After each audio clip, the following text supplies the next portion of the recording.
மெய்யான தேவகுமாரன் இயேசு கிறிஸ்துவின் பரிசுத்த நாமம் மகிமைப்படுவதாக.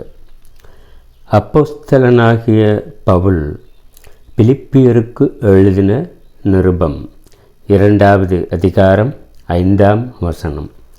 கிறிஸ்து இயேசுவிலிருந்த சிந்தையே உங்களிலும் இருக்க கடவது. கிறிஸ்து இயேசுவிலிருந்த சிந்தை.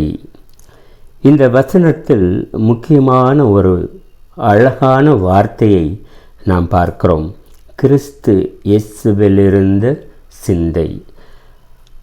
கிறிஸ்து இயேசுவிலிருந்த அந்த சிந்தை என்ன என்பதை நாம் சிந்திப்பது நமக்கு நலமாயிருக்கும். மத்தேயு எழுதின சுவிசேஷம் 6வது அதிகாரம் 21ஆம் வசனத்தில் இயேசு கிறிஸ்துவனுடைய மலைப்பிரசங்கத்தில் அவர் இப்படி சொல்லுகிறார்: உங்கள் பொக்கிஷம் எங்கே இருக்கிறதோ அங்கு உங்கள் இருதயமும் இருக்கும். எல்லா மனுஷருக்கும் அவரவர்களுடைய பொக்கிஷம், அவரவர்களுடைய விலையேற பெற்ற ஒரு பொருள் எங்கே இருக்கிறதோ அங்கேதான் அவர்கள் இருதயம் இருக்கும் என்பதை நாம் அறிந்திருக்கிறோம். இந்த 2 வசனங்களிலும் கிறிஸ்து இயேசுவில் இருந்த சிந்தை, கிறிஸ்து இயேசுவின் இருதயத்தில் இருந்த அந்த பொக்கிஷம் என்ன என்பதை கல்வாரி சிலுவையிலே கர்த்தராகிய இயேசு கிறிஸ்து தொங்கிக் கொண்டிருந்த பொழுது அவர் சொன்ன 7 வார்த்தைகளிலே நாம் பார்க்க முடியும். பிரியமானவர்களே, உலகமெங்கும் இயேசு கிறிஸ்துவின் சிலுவை பாடுகளை தியானித்து கொண்டிருக்கிற இந்த நல்ல நாளில் கர்த்தராகிய இயேசு கிறிஸ்து சொன்ன அந்த 7 வார்த்தைகளில் இந்த பூமியில் வாழ்ந்து கொண்டிருக்கிற மனுஷர்களாகிய நமக்கு கொடுக்கப்பட்டிருக்கிற விலையேற பெற்ற ஆசீர்வாதம் என்ன என்பதையும், கிறிஸ்து இயேசுவிலிருந்த அந்த சிந்தை, கிறிஸ்து இயேசுவின் இருதயத்திலிருந்த அந்த பொக்கிஷம் என்ன என்பதை அவருடைய 7 வார்த்தைகள் பிரதிபலிக்கிறதை நாம் தியானித்து கர்த்தருடைய நாமத்தை மகிமைப்படுத்துவோம். முதலாவதாக லூக்கா எழுதின சுவிசேஷம் 23வது அதிகாரம் 34ஆம் வசனம். அப்பொழுது இயேசு, பிதாவே, இவர்களுக்கு மன்னியும், தாங்கள் செய்கிறது இன்னதென்று அறியாதிருக்கிறார்களே என்றார். எல்லா மனுஷனுடைய பாவங்களையும் அக்கிரமங்களையும் மீறுதல்களையும் கர்த்தராகிய இயேசு கிறிஸ்து தன்னுடைய சரீரத்திலே சுமந்து தீர்க்கிறவராய் சிலுவையிலே தொங்கிக் கொண்டிருக்கிற அந்த நேரத்தில் பிதாவாகிய தேவனிடத்தில் எல்லா மனுஷருக்காகவும் அவர் பரிந்து பேசுகிற பொழுது சொல்லுகிற வார்த்தை, இரத்தம் சிந்துதல் இல்லாமல் மன்னிப்பு உண்டாகாது என்கிற பிரமாணத்தை கர்த்தராகிய இயேசு கிறிஸ்து நிறைவேற்றுகிறார். பிதாவாகிய தேவனிடத்திலே மன்னிப்பை பெற்று அவரோடு கூட நாம் ஒப்புரவாக வேண்டுமென்றால் எல்லா மனுஷருக்காகவும் பரிசுத்தமான இரத்தம் இந்த பூமியிலே சிந்தப்பட வேண்டியது அவசியம். இரத்தம் சிந்துதல் இல்லாமல் மன்னிப்பு உண்டாகாது. ஆகையினாலே கர்த்தராகிய இயேசு கிறிஸ்து தாமே தன்னுடைய குற்றமில்லாத மாசற்ற பரிசுத்த இரத்தத்தை இந்த பூமியிலே நமக்காக சிந்தி பிதாவாகிய தேவனிடத்திலே பாவ மன்னிப்பாகிய மீட்பை நமக்காக சம்பாதித்திருக்கிறார்.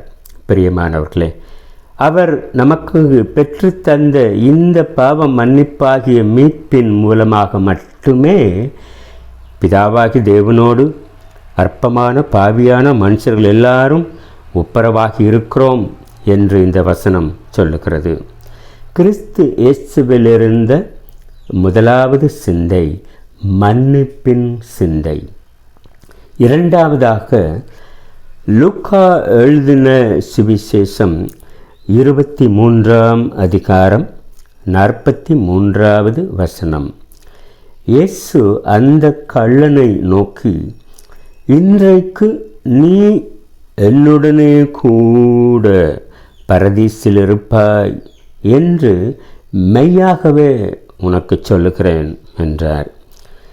இயேசுவுக்கு அருகிலே அடிக்கப்பட்டிருந்த ஒரு கள்ளன், நரகத்திற்கு நேராய் போய்கொண்டிருந்த அந்த பாவியான மனுஷன் மரிக்கிறதற்கு கொஞ்ச நேரம் முன்னதாக இயேசுவை பார்த்து, ஆண்டவரே, நீர் உம்முடைய ராஜ்யத்திலே வரும்போது அடியேனை நினைத்தருளும் என்று கெஞ்சுகிறான். உடனடியாக கர்த்தராகிய இயேசு கிறிஸ்து மனமிறங்கி அவனை ரட்சிக்கிறதை இந்த வசனம் நமக்கு சொல்லுகிறது. இன்றைக்கு நீ என்னுடனே கூட பரதீசில் இருப்பாய். நரகத்திற்கு நேராய், பாதாளத்திற்கு நேராய் போய்கொண்டிருந்த பாவியான கள்ளனான மனுஷன் அல்லவா இவன். ஆனால் இவன் இப்போது கர்த்தரோடு கூட என்றென்றைக்கும் பரதீசில் இருக்கும்படியாய் ஒரு பெரிய கிருபையை பெற்றவனாய் அவன் காணப்படுகிறதை பார்க்கிறோம். பிரியமானவர்களே, இந்த பூமியில் வாழ்ந்து கொண்டிருக்கிற எப்பேற்பட்ட பாவியான மனுஷர்களாக இருந்தாலும் இயேசு கிறிஸ்துவை நோக்கி பார்க்கிற பொழுது, மனம் திரும்பி அவரிடத்திலே வருகிற பொழுது, அவர் ஒருபோதும் நம்மை புறம்பே வெறுத்து தள்ளுகிறவர் அல்ல என்பதை நாம் அறிந்து கொள்ள வேண்டும். மனதுருகுகிற கர்த்தர், நமக்காக பரிதபிக்கிற கர்த்தர். பிரியமானவர்களே, இந்த இயேசு கிறிஸ்து இன்றைக்கும் மகனே, மகளே என்று இந்த பூமியில் வாழ்ந்து கொண்டிருக்கிற எல்லா மனுஷர்களையும் பார்த்து அன்பு கரம் விரித்து அழைக்கிறவராயிருக்கிறார். ஆகையினால ஒருவேளை கர்த்தராகிய இயேசு கிறிஸ்துவை குறித்து அறியாமல் நீங்கள் இருப்பீர்கள் என்றால், இப்போது ஒரு வார்த்தை சொல்லுகிற பொழுது, ஆண்டவரே, அடியேனை நினைத்தருளும் என்று இந்த கள்ளன் சொன்னது போல நாம் சொல்லுவோமேயானால், உடனடியாக நம்மை ரட்சிப்பதற்கு அவர் சித்தமுள்ளவராயிருக்கிறார்.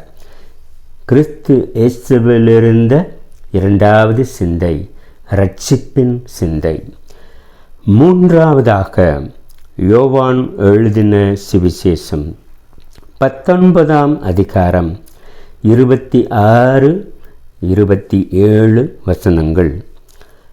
தம்முடைய தாயை நோக்கி, ஸ்திரீயே, அதோ உன் மகன் என்றார். பின்பு அந்த சீசனை நோக்கி, அதோ உன் தாய் என்றார். இந்த பூமியில் திக்கற்றவர்களாய் வாழ்ந்து கொண்டிருக்கிற மிகவும் பரிதாபத்திற்குரிய மனுஷர்களை பார்த்து மனதுருகுகிற கர்த்தராகிய இயேசு கிறிஸ்து. இயேசு கிறிஸ்துவுக்கு அன்பாயிருந்த அவருடைய தாயையும் அந்த சீசனையும் பார்த்து மனதுருகுகிற காட்சி. தான் மரிப்பதற்கு முன்பதாக இந்த 2 பேருடைய எதிர்காலத்தை குறித்து அக்கறையோடு கரிசனையோடு அவர் சொல்லுகிற வார்த்தையை பாருங்கள். தன்னுடைய தாயை பார்த்து, நிற்கதியாய் தன்னுடைய மரணத்திற்கு பிறகு ஆதரவற்றவளாய் இவள் இருக்கக்கூடாது என்று சொல்லி தன்னுடைய சீசனை தாயோடு கூட சேர்த்து வைக்கிறதையும், தன்னுடைய தாயை அந்த சீசனோடு கூட சேர்த்து வைக்கிறதையும் இந்த வசனத்திலே நாம் பார்க்கிறோம். பிரியமானவர்களே, திக்கற்றவர்களாய் இந்த பூமியில் ஒருவேளை நாம் இருப்போம் என்றால், ஆதரவற்ற அனாதைகளாய் கைவிடப்பட்டவர்களாய் யாருமே இல்லையே, என்னை விசாரிக்க, எனக்காக கவலைப்பட, என்னை பார்த்து கொள்ள எனக்காக யாரும் இல்லை என்று ஒருவேளை பரிதபிக்கிற மனுஷர்களாய், மிகவும் சிறுமைப்பட்ட மனுஷர்களாய், எளிமையான மனுஷர்களாய் நீங்கள் இந்த பூமியிலே இருந்தால், கர்த்தராகிய இயேசு கிறிஸ்து உங்களை கண்ணோக்கி பார்க்கிறார். கல்வாரி சிலுவையில் எல்லாராலும் கைவிடப்பட்டவராய் அவர் தொங்கிக் கொண்டிருந்தார். உங்கள் வேதனையை அவர் நன்றாகவே அறிந்திருக்கிறார். ஆகையினாலே தான் திக்கற்ற பிள்ளைகளை அவர் நேசிக்கிறார், அவர் ஆதரிக்கிறார். கிறிஸ்து இயேசுவிலிருந்த மூன்றாவது சிந்தை தாயுள்ளம் கொண்ட பராமரிப்பின் சிந்தை. நான்காவதாக மத்தேயு எழுதின சுவிசேஷம் 27 அதிகாரம் 46 9 மணி நேரத்தில் இயேசு ஏலி ஏலி லாமா சபக்தானி என்று மிகுந்த சத்தமிட்டு கூப்பிட்டார். அதற்கு என் தேவனே என் தேவனே ஏன் என்னை கைவிட்டீர் என்பதாம். பிரியமானவர்களே, கர்த்தராகிய இயேசு கிறிஸ்து பிதாவை நோக்கி என் தேவனே என் தேவனே ஏன் என்னை கைவிட்டீர் என்று கதறி சொல்லுகிற வார்த்தை எல்லா மனுஷர்களாலும் சீஷர்களாலும் கைவிடப்பட்டவராய் தொங்கிக் கொண்டிருக்கிறவர் பிதாவாகி தேவனாலும் கைவிடப்பட்டார் என்று இந்த வசனம் சொல்லுகிறது. காரணம் என்ன தெரியுமா? பிதாவாகி தேவனிடத்தில் நீங்களும் நானும் ஒப்புரவாக வேண்டும் என்பதற்காக. நம்முடைய பாவங்கள், அக்கிரமங்கள், மீறுதல்கள் எல்லாம் கர்த்தராகிய இயேசு கிறிஸ்துவின் மேலே சுமத்தப்பட்டதினாலே, அவர் நமக்காக பாவம் ஆக்கப்பட்டதினாலே, அவருடைய மாம்சத்தில் அவர் கொலையுண்டார் என்கிற வசனத்தின்படி பிதாவாகி தேவனாலும் நமக்காக அவர் பலியாக அடிக்கப்படுகிறவராய் கல்வாரி சிலுவையிலே தொங்கின பொழுது நமக்காக கைவிடப்படுகிறார். பிரியமானவர்களே, எத்தனை பரிதாபமாய், எத்தனை ஏக்கத்தோடு கர்த்தராகிய இயேசு கிறிஸ்து தாமே பிதாவாகிய தேவனிடத்தில் கெஞ்சுகிறதை பார்க்கிறோம். பிரியமானவர்களே, இந்த பூமியில் வாழ்ந்து கொண்டிருக்கிற நமக்கு பரிசுத்த வேதாகமம் கொடுக்கக்கூடிய எத்தனையோ ஆறுதலான ஆசீர்வாதமான வார்த்தைகளை நாம் பார்க்க முடியும்.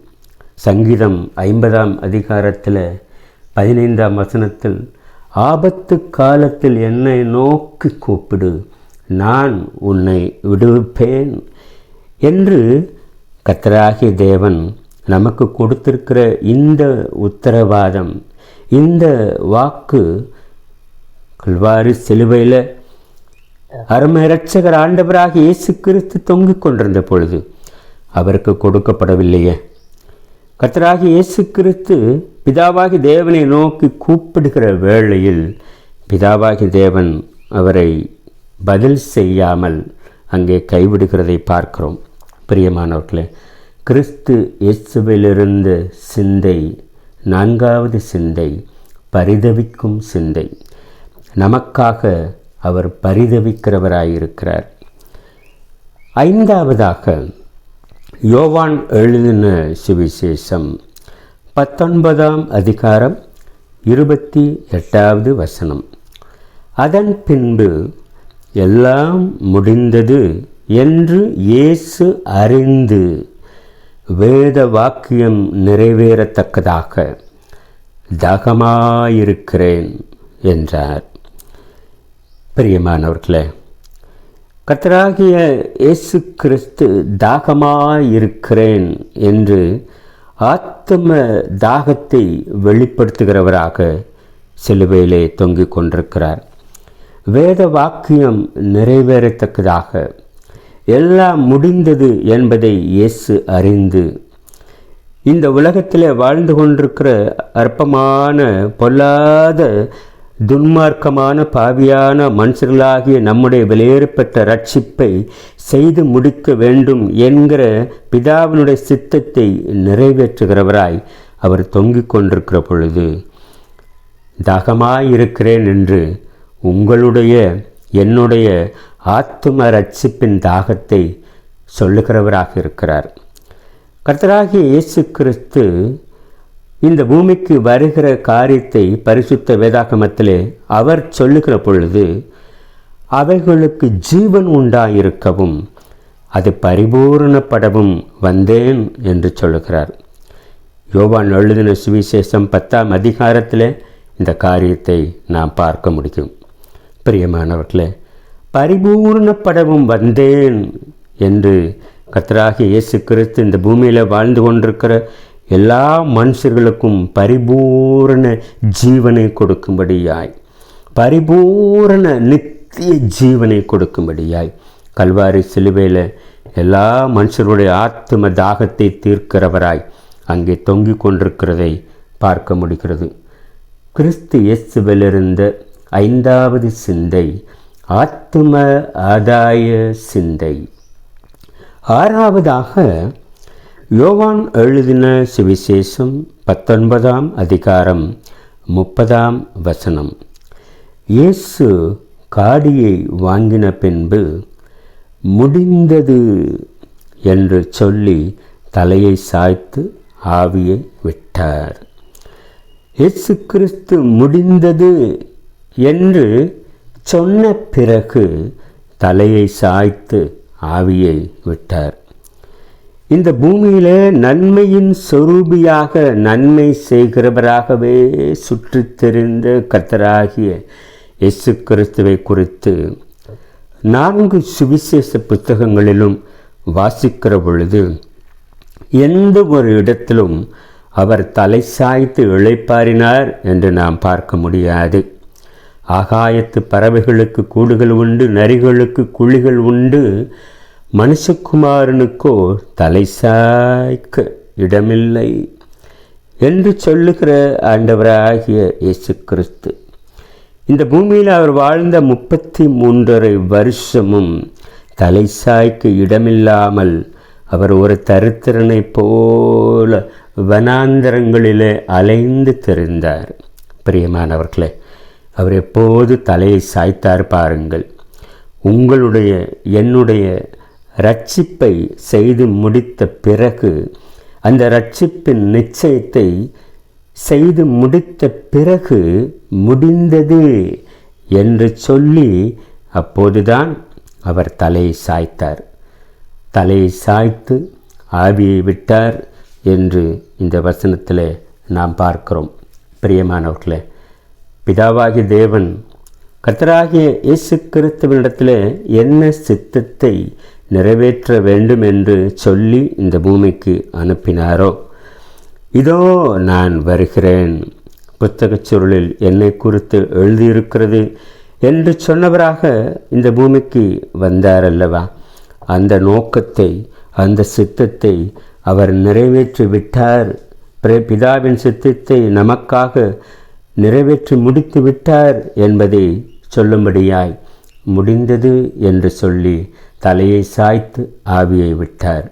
கிறிஸ்து இயேசுவிலிருந்த 6வது சிந்தை, பிதாவின் சித்தத்தை நிறைவேற்றும் சிந்தை. 7வதாக லூக்கா எழுதின சுவிசேஷம் 23வது அதிகாரம் 46வது வசனம். இயேசு, பிதாவே, உம்முடைய கைகளில் என் ஆவியை ஒப்புவிக்கிறேன் என்று மகா சத்தமாய் கூப்பிட்டு சொன்னார். இப்படி சொல்லி ஜீவனை விட்டார். பிரியமானவர்களே, கர்த்தராகிய இயேசு கிறிஸ்து, பிதாவே, உம்முடைய கைகளில் என் ஆவியை ஒப்புவிக்கிறேன் என்று தன்னை பிதாவாகி தேவனுக்கு அர்ப்பணிக்கிறதை பார்க்கிறோம். பிதாவாகி தேவனுடைய சித்தத்தை அவர் நிறைவேற்றி முடித்து விட்டார். முடித்த பிறகு பிதாவாகி தேவனிடத்திலே தன்னை ஒப்புவிக்கிறதை, இந்த பொல்லாத மனுஷர்கள், பாவியான மனுஷர்கள், இவர்களுக்காக உலகத்தின் பாவத்தை சுமந்து தீர்க்கிற தேவாட்டுக்குட்டியாய் இந்த பூமிக்கு அவர் வந்தார்.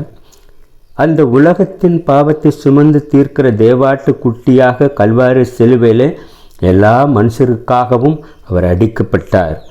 கர்த்தருக்கு பிரியமான சுகந்த வாசனையான காணிக்கையாகவும் பலியாகவும் சிலுவையிலே தன்னை அடிப்பதற்கும் தன்னுடைய இரத்தத்தை சிந்துகிறதற்கும் அவர் ஒப்பு கொடுத்து இந்த இரட்சிப்பை முழுமையாய் நிறைவேற்றி முடித்த பிறகு பிதாவின் சித்தத்தை செய்து முடித்தவராக தன்னை பிதாவினத்தில் ஒப்புவிக்கிறதை இந்த வசனத்தில் நாம் பார்க்கிறோம்.